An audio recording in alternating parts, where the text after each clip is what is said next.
మీకు ఒకటి అర్థం చేసుకోవడానికి ప్రయత్నం చేయండి.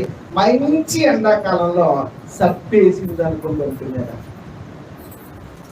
సప్పి అంటే తెలుసా? ఒకప్పుడు మా ఇద్దరు పిల్లలు సప్పి వేసేసింది.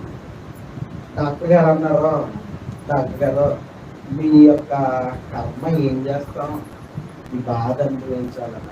తాపకరమైన వ్యాధి అంటే భయంకరమైనటువంటి మీ కుటుంబాలలో జరగబోతున్నాయి. అది మీరు తట్టుకోలేరు, అది మీరు సహించలేరు. ఎందుకంటే చదువుకుని ఈ జీవితం ఏంటి, మాకు ఎలా ఉంది, మేము అన్నిటికీ కట్టుబడి ఉండాలా, అన్నిటికీ మేము మూసుకుని ఉండాలా.